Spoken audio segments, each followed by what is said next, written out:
আসসালামু আলাইকুম প্রিয় ছাত্ররা, কেমন আছো তোমরা? আশা করছি যে যেখানে আছো সুস্থ আছো। আমি আকলিমা আক্তার, প্রভাষক অর্থনীতি বিভাগ, Dhaka college, Dhaka. Dhaka college online ক্লাসে তোমাদের সবাইকে স্বাগত জানাচ্ছি। আজকে আমি তোমাদের সাথে মাস্টার শেষ বর্ষে গ্রামীণ অর্থনীতি কোর্সটি নিয়ে হাজির হয়েছি। আমরা পড়ছিলাম থার্ড চ্যাপ্টার, অর্থাৎ এগ্রিকালচার বা কৃষি। তো আজকের আমার আলোচনার বিষয়বস্তু হলো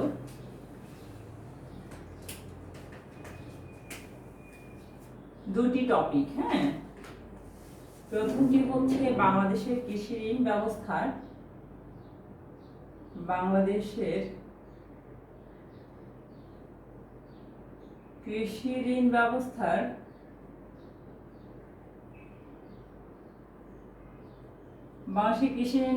প্রধান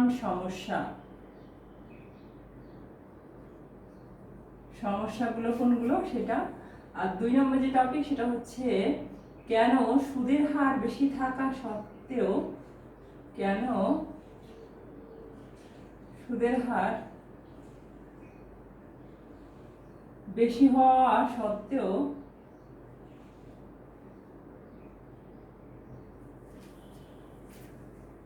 কৃষক অপ্রাতিষ্ঠানিক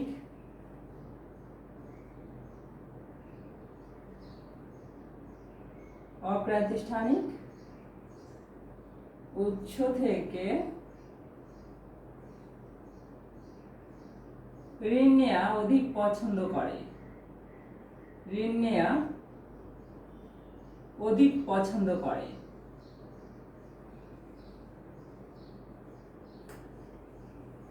আচ্ছা, তাহলে আলোচনার টপিক হলো দুটি। একটি হচ্ছে বাংলাদেশের কৃষি ঋণ ব্যবস্থার প্রধান সমস্যা কোনগুলো সেগুলো সম্পর্কে জানবো। আর 2 নম্বর যেটা জানবো সেটা হচ্ছে কেন সুদের হার বেশি হওয়া সত্ত্বেও কৃষক অপ্রাতিষ্ঠানিক উৎস থেকে বেশি ঋণ নেওয়া পছন্দ করে। অপ্রাতিষ্ঠানিক উৎসে কৃষি ঋণে হচ্ছে সুদের পরিমাণ বেশি। এটা জেনেও কেন কৃষক অপ্রাতিষ্ঠানিক উৎস থেকে ঋণ নিতে চায়।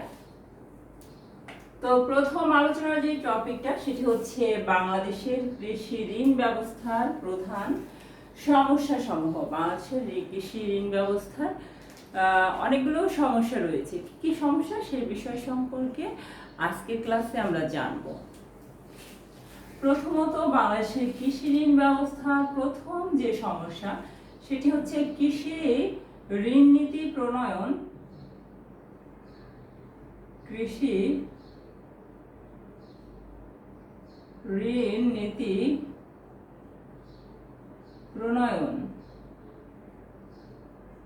ও বাস্তবায়ন পর্যায়ে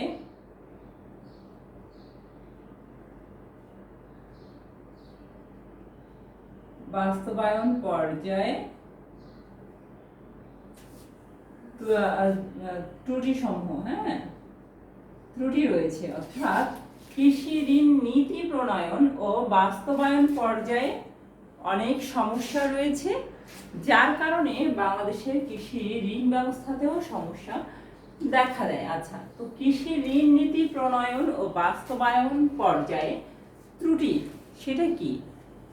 দেখো, কৃষি ঋণ নীতি সেটা হচ্ছে তোমার বাংলাদেশ ব্যাংক বা কেন্দ্রীয় ব্যাংক এর মাধ্যমে কৃষি যে ঋণ নীতিগুলো রয়েছে সেটি বাংলাদেশ ব্যাংক ধরো প্রণয়ন করলো। এবং বাস্তবায়ন হলো অন্যান্য যে ব্যাংকগুলো রয়েছে সেই ব্যাংকগুলো কৃষি ঋণ বাস্তবায়নের কাজে নিয়োজিত রয়েছে। ধরো, কৃষি ঋণ নীতি প্রণয়ন হলো এবং কৃষি ঋণ বাস্তবায়ন হলো অন্যান্য সব ব্যাংক এই কৃষি ঋণ বাস্তবায়ন করলো। আর এটি নীতি প্রণয়ন করলো কে? কেন্দ্রীয় ব্যাংক কৃষি ঋণ নীতি প্রণয়ন করলো। ঠিক আছে, নীতি প্রণয়ন করলো এবং এটি বাস্তবায়ন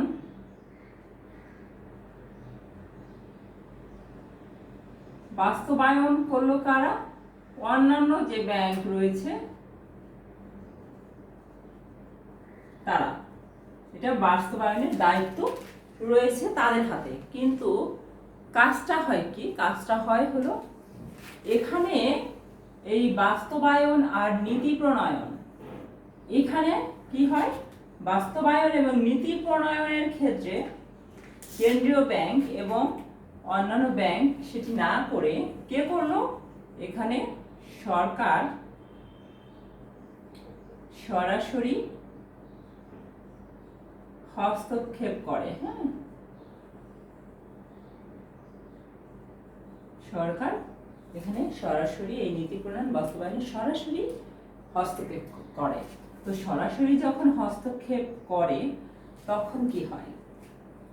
তখন কিন্তু যা ঋণের যে সমস্যা, অর্থাৎ কৃষি ঋণ ব্যবস্থার যে সমস্যা, সেখানে এই সমস্যাটা সৃষ্টি হয়ে যায়। কিভাবে সৃষ্টি হয়? এখানে প্রশ্ন জাগতে পারে যে কিভাবে এই সমস্যাটা সৃষ্টি হয়। এখানে সমস্যাটা সৃষ্টি হয় এভাবে।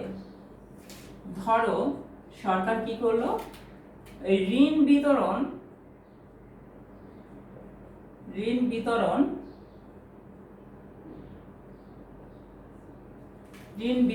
করে, তারপরে হচ্ছে সুদ মওকুফ করে দেয়। ঘোষণা দিয়ে কি করলো? সরকার সুদ মওকুফ করে দেয় কৃষকদেরকে। হ্যাঁ, করে দেয়। এরপরে অনেক সময় কৃষি ঋণ অবলোকন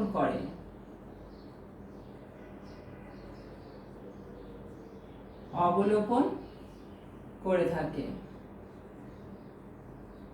তাহলে যে আমরা বাংলাদেশ কৃষি ঋণ ব্যবস্থার মধ্যে সমস্যা দেখি, সেই সমস্যার ক্ষেত্রে প্রথমত কৃষি ঋণ প্রণয়ন ও বাস্তবায়ন পর্যায়ে ত্রুটিগত সমস্যাই হলো কৃষি ঋণের একটা অন্যতম বড় সমস্যা। এখানে যে কেন্দ্রীয় ব্যাংক বা বাংলাদেশ ব্যাংকের হাতে কৃষি ঋণ নীতি প্রণয়নের দায়িত্ব থাকে, তারপরে এটি বাস্তবায়ন করে অন্যান্য ব্যাংকের উপর বাস্তবায়নের দায়িত্ব থাকে। বাট সেখানে সরকার সরাসরি হস্তক্ষেপ করে কি করে? কৃষকদের মধ্যে কৃষি ঋণ বিতরণ করে থাকে এবং অনেক সময় কৃষি ঋণ সুদটা মওকুফ করে ফেলে। সুদ বলে যে, ঘোষণা দিয়ে বলে যে হচ্ছে আচ্ছা ঠিক আছে, কৃষকরা যেহেতু এত দুর্বল, তাদের সুদটা কৃষি ঋণের এগেইনস্টে যে সুদটা, এই সুদটা হচ্ছে মওকুফ করে দাও। এটা সরকার ঘোষণা দিয়ে মওকুফ করে দিতে পারে। আর কৃষি ঋণ অবলোকনও করতে পারে সরকার কি করে? মাঝে মাঝে কৃষি ঋণ অবলোকন করে দেয় যে হ্যাঁ ঠিক আছে, এই কৃষি ঋণটা যে টাকা দেওয়া হয়েছিল কৃষকদেরকে সেটা হচ্ছে তাদের আর দিতে হবে না। হ্যাঁ, অবলোকন করে দেয়। এই সব কারণগুলোর কারণে কৃষি ঋণের সমস্যা সৃষ্টি হয়। আচ্ছা, 2 নম্বর যে সমস্যা, সেটি হলো 2 নম্বর সমস্যাটা হলো তোমার কৃষি ঋণের ডেলিভারি ব্যবস্থা। 2 নম্বর যেটা, সেটি হলো কৃষি ঋণের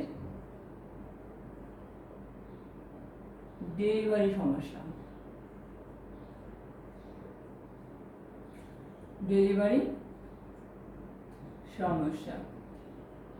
আচ্ছা, এখানে একটু মনোযোগ দিয়ে খেয়াল করলে দেখবা যে কৃষি ঋণের ডেলিভারি সমস্যাটা কি। কৃষি ঋণের ডেলিভারি সমস্যাটা হলো তোমার কৃষকদেরকে ধরো কৃষি পণ্য ক্রয়, যেমন হচ্ছে তোমার বীজ, সার, কীটনাশক, এরপর তোমার উন্নত সেচ ব্যবস্থা, এরপর ধরো হচ্ছে তোমার জমি চাষাবাদের জন্য যে যন্ত্রপাতি লাগে, হ্যাঁ, তারপরে পশু পালনের জন্য পশু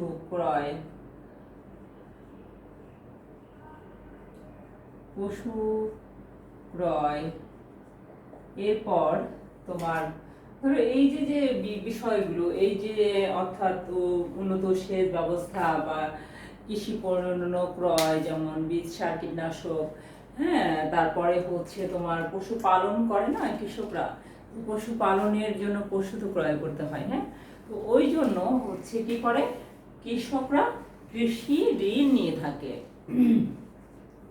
কিন্তু যখন তাদের কৃষি ঋণটা প্রয়োজন, সেই সময়ে এই কৃষি ঋণটা প্রাতিষ্ঠানিক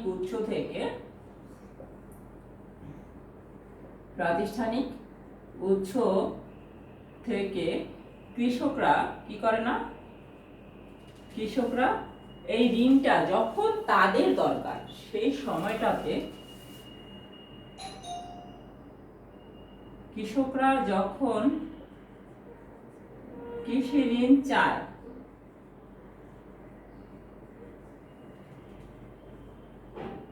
সেই সময় না পেয়ে ঋণটা পায় না, হ্যাঁ, না পেয়ে দেখা গেল অন্য যখন তাদের দরকার না, তখন হচ্ছে তারা ওই ঋণটা পেল, তখন কি তারা এই যেসব কাজ করতে তারা কৃষি ঋণটা চেয়েছে সেই সময় কি তাদের ওই কাজ লাগবে? যখন তারা হাতে পেল, যে সময় তাদের দরকার না, সেই সময় কিন্তু তাদের দরকার নাই, এবং তারা কিন্তু তাদের যে কাজটা করার জন্য ঋণটা নিতে চেয়েছে তারা কিন্তু সেটা নিতে পারছে না। এর ফলে কি হচ্ছে? এর ফলে দেখা যাচ্ছে যে তোমার অবশ্যই অপ্রাতিষ্ঠানিক যে অনুৎপাদনশীল যে খাত রয়েছে, অনুৎপাদনশীল খাতে এই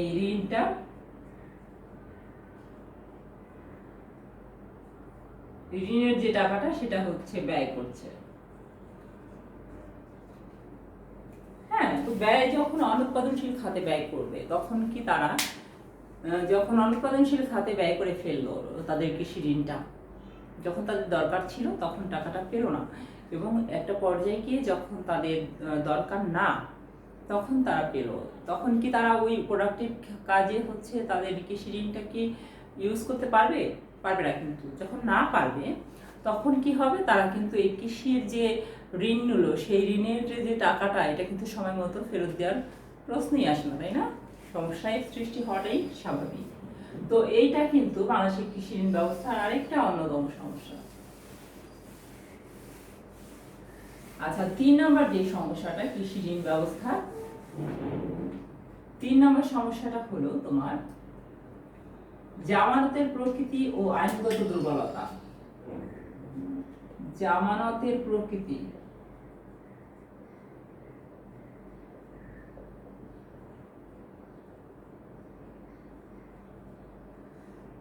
ও আইনগত দুর্বলতা।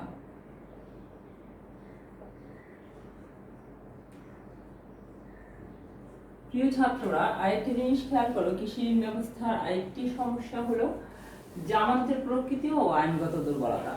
জামানতের প্রকৃতি যদি এমন হয়, ভঙ্গুর টাইপের হয়, যে জামানত প্রাতিষ্ঠানিক যে উৎস রয়েছে, কৃষি ঋণের ব্যবস্থা যে সব উৎসগুলো রয়েছে, সেখানে তোমার জামানত ঠিক মতো কৃষকরা দিতে পারলো না। কৃষকরা ধরো জমি জামানত দিল, হ্যাঁ, এই যে জামানতের প্রকৃতিগুলো যদি এরকম হয় যে হ্যাঁ, একটা আমার কৃষি জমি জামানত হিসেবে ব্যবহার করলো, হ্যাঁ, হিসেবে ব্যবহার করলো, তারপরে তাদের নিজস্ব কোনো গবাদি পশু তাদের জামানত হিসেবে ব্যবহার করলো ব্যাংকের কাছে, তখন কিন্তু তারা এটা কিন্তু একটা স্ট্রং কোনো সোর্স হলো না জামানতের, ঠিক আছে? তখন এই যে এটা একটা বড় সমস্যা।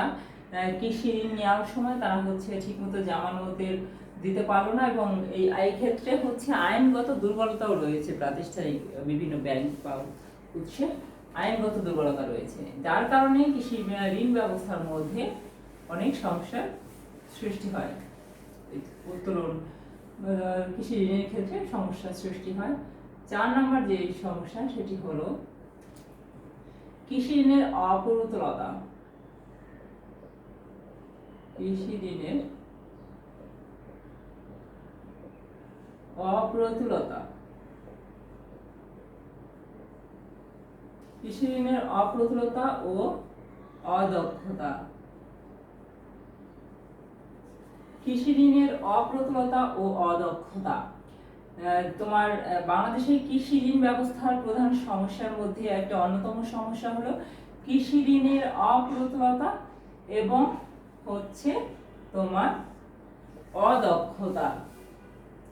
এখানে কৃষি ঋণের অপ্রতুলতা এবং অদক্ষতা বলতে বোঝানো হয়েছে যে কৃষি যে ঋণ ব্যবস্থা রয়েছে, কৃষি ঋণের যে উৎসগুলো রয়েছে, এই উৎসগুলো তোমার যতটা কৃষকদের জন্য কৃষি ঋণ নেওয়া দরকার, হ্যাঁ, এই যে উৎসগুলো রয়েছে সেই উৎসগুলো যা বাংলাদেশে রয়েছে সেগুলো খুবই অপ্রতুল। যেমন এই ক্ষেত্রে, এবং এগুলো হচ্ছে ম্যাক্সিমাম ক্ষেত্রেই অদক্ষ। দেখো এক্ষেত্রে যদি সমবায় ব্যাংকের কথা ধরি,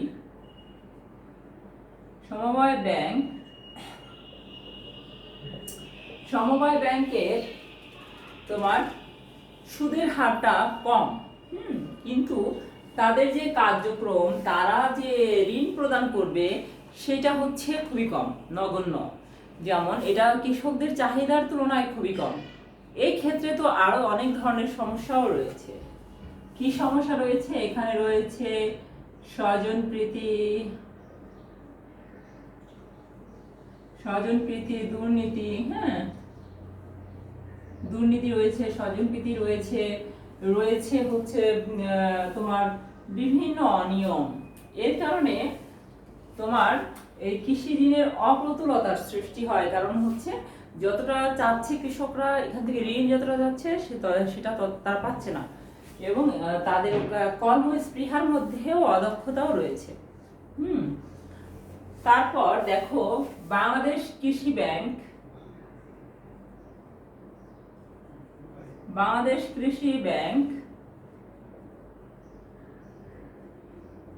তারপরে রাজশাহী কৃষি উন্নয়ন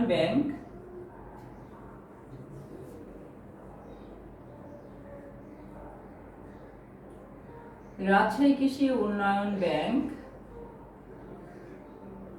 এই যে কৃষি ঋণের সাথে সংশ্লিষ্ট যেসব ব্যাংকগুলো রয়েছে এগুলোর হচ্ছে শাখা কিন্তু অনেক কম, যার কারণে তোমার এই যে কৃষি ঋণের অপ্রতুলতার সৃষ্টি হয়, এবং এই অদক্ষতার কারণেও কিন্তু কৃষি ঋণ ব্যবস্থার অনেক সমস্যা দেখা দেয়।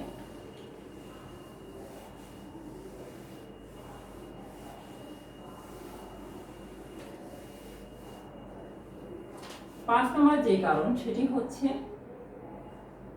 তোমার কৃষি ঋণের বন্টন সুষম নয়।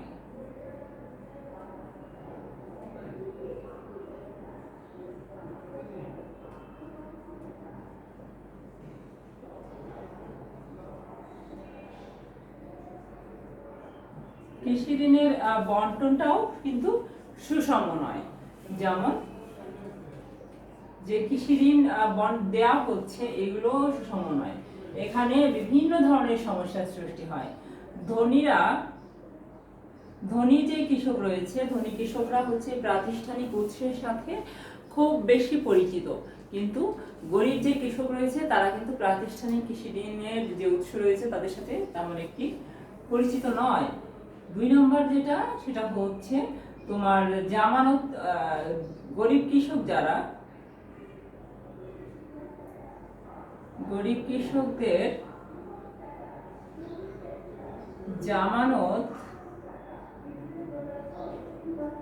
নাই, হ্যাঁ, এই কারণে তোমার জামানত না থাকার কারণে কিন্তু তারা প্রাতিষ্ঠানিক উৎস থেকে ঠিকমতো ঋণ পায় না। এরপর যেটা হচ্ছে, এই যে ধনী গরিব কৃষক যারা, তারা কৃষকরা হচ্ছে অজ্ঞ, অশিক্ষিত থাকার কারণে প্রাতিষ্ঠানিক উৎস থেকে ঋণ গ্রহণ করার সময় যে বিভিন্ন কার্যক্রমগুলো রয়েছে, বিভিন্ন পেপারস, হ্যাঁ, এই পেপারসগুলো রয়েছে, এই পেপারসগুলো পূরণ করাটা তারা অনেক ঝামেলাপূর্ণ মনে করে। তারা বিভিন্ন কাগজপত্র লাগে, এগুলো হচ্ছে জানার জন্য কিন্তু শিক্ষিত হওয়া দরকার। তো গরিব কৃষক বা এরা অশিক্ষিত, ম্যাক্সিমাম ক্ষেত্রে অশিক্ষিত থাকার কারণে তাদের তোমার কৃষি ঋণ পেতেও অনেক বেগ পেতে হয়, বা তারা অনেক ক্ষেত্রে যায় না কৃষি ঋণ গ্রহণ করার জন্য। এরপরে সেটা হচ্ছে যখন কৃষি ঋণ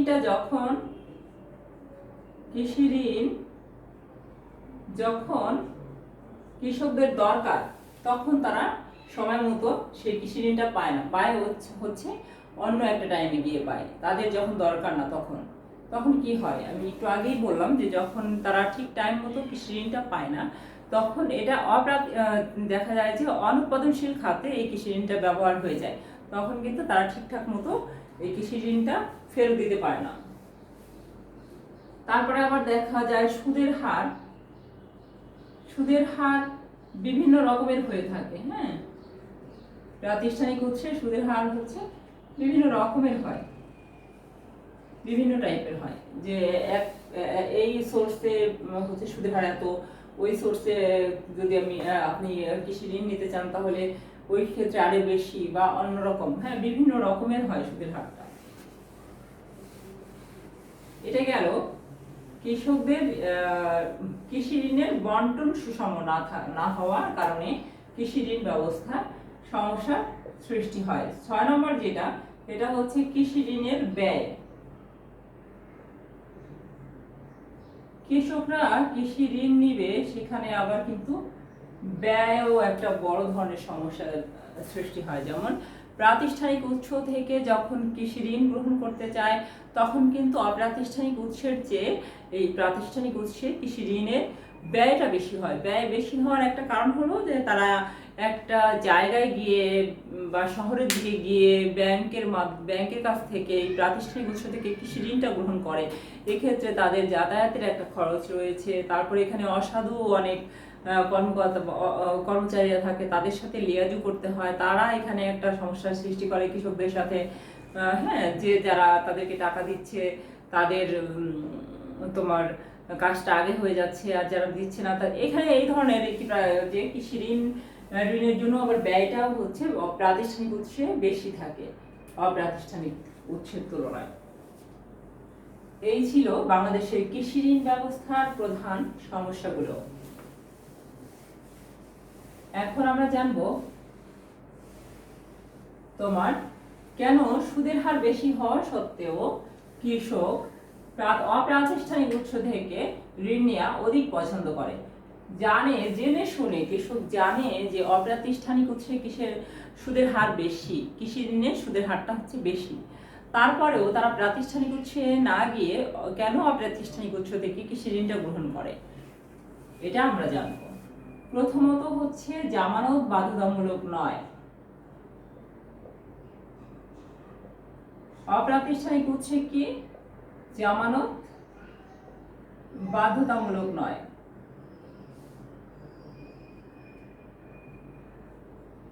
জামানত হচ্ছে বাধ্যতামূলক নয়। অপ্রাতিষ্ঠানিক উৎসে কোনো জামানত দিতে হয় না। হ্যাঁ, যে আমি কিছু টাকা ধার নিলাম কারো কাছ থেকে, এর এগেইনস্টে আমার হচ্ছে জমি তাকে জামানত হিসেবে দিতে হবে, বা আমার এই পশুটা তাকে জামানত হিসেবে দিতে হবে যদি টাকা শোধ না করতে পারে।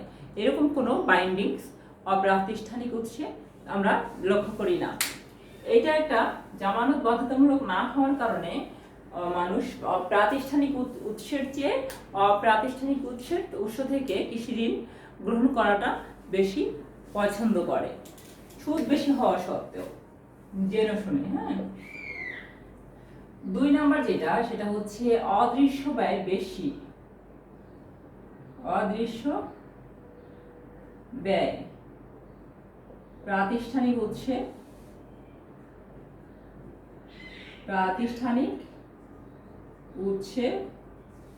বেশি। অদৃশ্য ব্যয়টা অপ্রাতিষ্ঠানিক উৎসে বেশি হয়ে থাকে।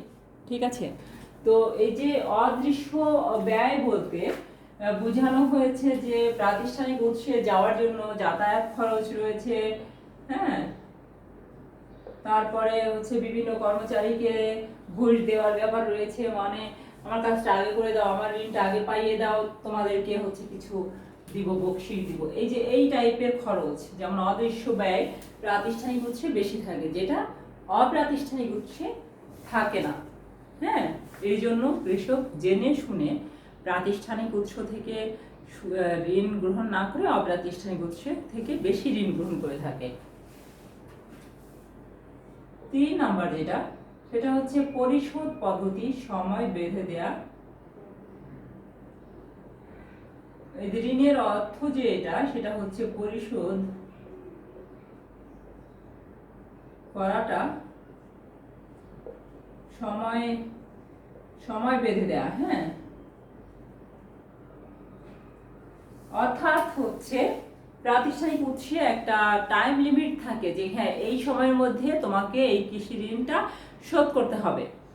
এটা কিন্তু অপ্রাতিষ্ঠানিক উৎসে থাকে না যে তোমাকে ওই সময়ের মধ্যে, এখন তুমি কৃষি ঋণ গ্রহণ করলা, তোমাকে ওই সময়ের মধ্যেই হচ্ছে এই কৃষি ঋণটা শোধ করতে হবে, এরকম কোনো বাধ্যবাধকতা অপ্রাতিষ্ঠানিক উৎসে নাই, বাট প্রাতিষ্ঠানিক উৎসে কিন্তু রয়েছে। এটা একটা সমস্যা মনে করে কৃষকরা। লাস্ট যে পয়েন্ট, সেটা হচ্ছে অজ্ঞ কৃষক।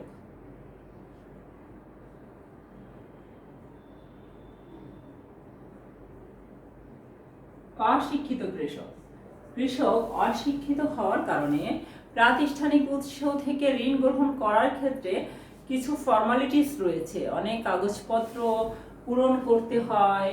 হ্যাঁ, তারপরে হচ্ছে কাগজপত্র জোগাড় করতে হয় যে হ্যাঁ এই ফর্ম লাগবে, ওই ফর্ম লাগবে। এটা একটা হ্যারাস মনে করে। অশিক্ষিত হওয়ার কারণে কৃষকরা হচ্ছে এইগুলো খুব ঝামেলাপূর্ণ মনে করে, যার কারণে তারা জানে যে অপ্রাতিষ্ঠানিক উৎসে সুদের হারটা বেশি, কিন্তু তারপরেও তারা প্রাতিষ্ঠানিক উৎস থেকে ঋণ গ্রহণ না করে অপ্রাতিষ্ঠানিক উৎস থেকে ঋণ গ্রহণ করাটা বেশি পছন্দ করে। হ্যাঁ, তো এই যে এই সমস্যাগুলোর কারণে জামানত বাধ্যতামূলক না থাকা অপ্রাতিষ্ঠানিক উৎস, এই জন্য হচ্ছে তারা অপ্রাতিষ্ঠানিক উৎস থেকে বেশি গ্রহণ করে সুদ ঋণ। তারপর অদৃশ্য ব্যয় প্রাতিষ্ঠানিক উৎসে বেশি হওয়ার কারণে তারা অপ্রাতিষ্ঠানিক উৎস থেকে অদৃশ্য ব্যয়টা প্রাতিষ্ঠানিক উৎসে বেশি, বাট অপ্রাতিষ্ঠানিক উৎসে এই অদৃশ্য ব্যয়টা নিয়েই। এটা একটা।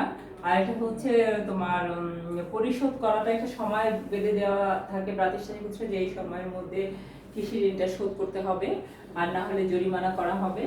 এই কারণে তারা অপ্রাতিষ্ঠানিক উৎস থেকে সুদ বেশি হওয়া জেনেও তারা তোমার ঋণ গ্রহণ করে থাকে বেশি। তারপর অশিক্ষিত কৃষক হওয়ার কারণে তাদের কাগজপত্র ফর্ম পূরণ করা, বিভিন্ন এই যে কার্যক্রমগুলো তাদের কাছে অনেক বেশি জটিল মনে হয়।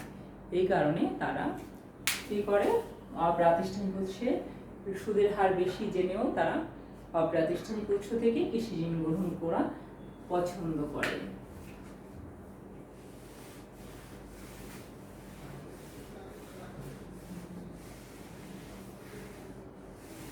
আজকের আলোচনার বিষয় আমার এই পর্যন্তই। তোমরা ভালো থেকো। ধন্যবাদ তোমাদের সবাইকে। আল্লাহ হাফেজ।